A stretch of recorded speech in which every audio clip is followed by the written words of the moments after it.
皆さんこんにちは。この動画では、コナミのシューティングゲーム、サラマンダの前日談を解説します。そんなストーリーだったのと思っていただければ幸いです。グラディウス歴6667年、ラーズ18世の誕生。6665年に皇帝ラーズ17世が凶弾に倒れ、その混乱に乗じて発生したベノム博士の反乱。皇位継承権を持つ有力者が不在のまま、帝国は政治的空白に直面していました。そんな時に推挙された皇帝候補者がいました。ジェームス・バートンです。彼は度重なるバクテリアンの襲来から平和を守った英雄であり、前年のベノム博士の反乱においても、超時空戦闘機メタリオンで出撃し、敵拠点を壊滅しています。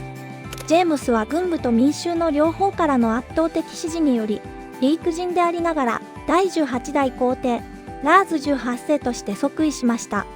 帝国歴が6600年続いているのに皇帝は18代目、平均400年くらい在位してるのでしょうか？調べてもよくわかりませんでした。ラーズ18世が即位してからの惑星グラディウスは防衛体制の再構築と復興政策を進めることになり、年表上ではしばらく平和な時代が続きます。なお、ジェームスは名誉職としての皇帝ではなく、先頭に立って手腕を振るっていたようです。サラマンダ MSX 版ラキス星系と古代文明の痕跡。ラキス系惑星群はテスラ系銀河の中に位置する惑星群であり、中心となる惑星ラキスを含め、アイネアス、ラウィニア、キルケ、オデュッセウスの計5つの惑星で構成されています。この星系には、生命誕生からおよそ1億2000万年に及ぶ長い歴史が存在しています。古代には古代ラキス文明と呼ばれる高度な文明が栄えていたとされます。この文明は現在実用化されているリークパワーよりも強力な原子リークパワーを活用していたと伝えられていますが、詳細は不明であり、真偽は定かではありません。一部の研究者は古代ラキス人が惑星グラディウスに住むリーク人の祖先である可能性を指摘しています。しかし、古代太陽の死滅によって古代ラキス文明は滅亡しており、確かな証拠は残されていません。炎の予言と未来への警告。古代ラキス人は滅亡の直前に炎の予言と呼ばれる予言文を複数残しました。彼らは1万年に一度訪れる神聖な日食の日に地下祭壇で儀式を行い、強大なリークパワーを用いて、遥か未来を見通したとされています。予言の序章には、次のような詩が記されています。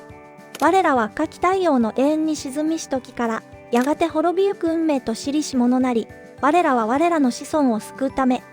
我らの見うる来たるべき世界の予言を行う者なり、我らは6つの章にわたり、未来の災いをここに、炎の予言として書き記す。この予言は、ラキスに訪れる最悪を警告するものであり、実は作戦マニュアル的な暗号になっています。メタ的に言ってしまえばステージ攻略法です。1億年先まで見通すと言われる予知能力で、遥か未来の子孫にメッセージを残したのです。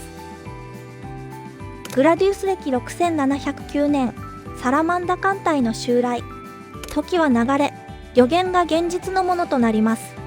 惑星ラキスを取り巻く4つの惑星は、サラマンダと呼ばれる謎の艦隊によって攻撃を受けました。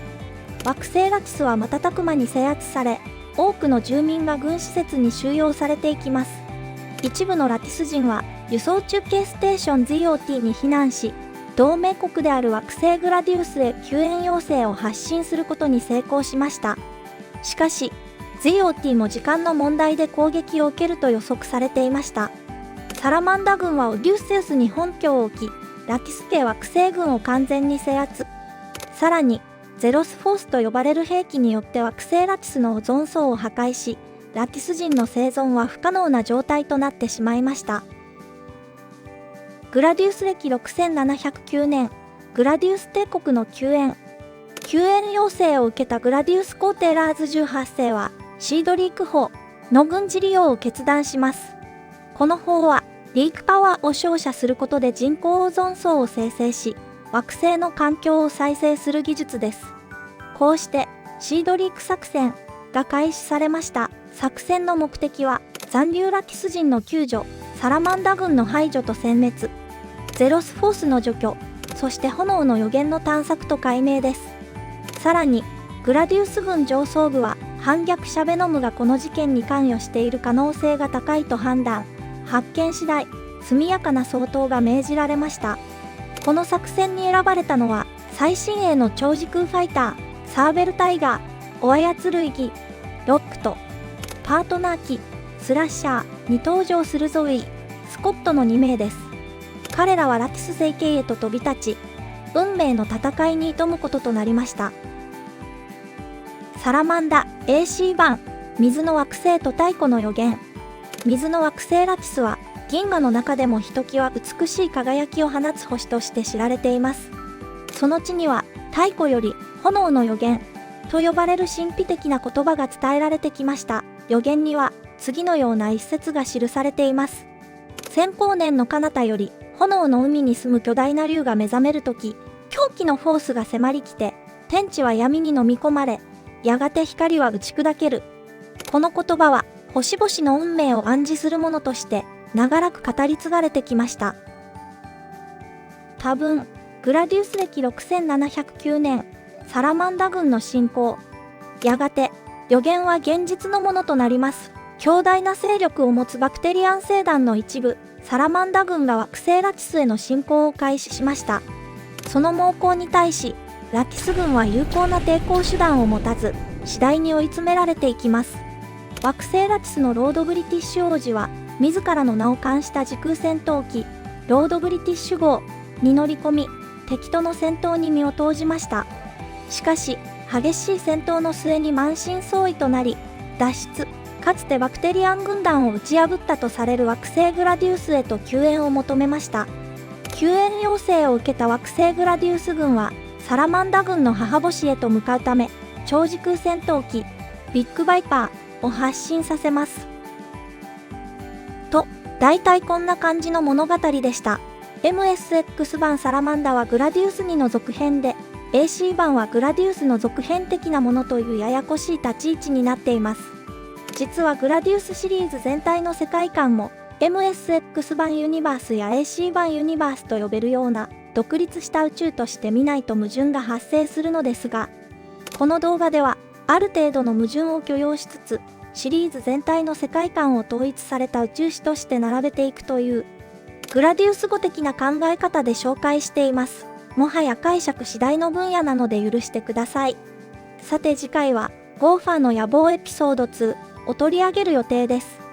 感想、動画で触れきれなかった裏設定など、コメントでいただけるととても嬉しいです。よろしければ、高評価やチャンネル登録もしていただけると励みになります。それでは、ご視聴ありがとうございました。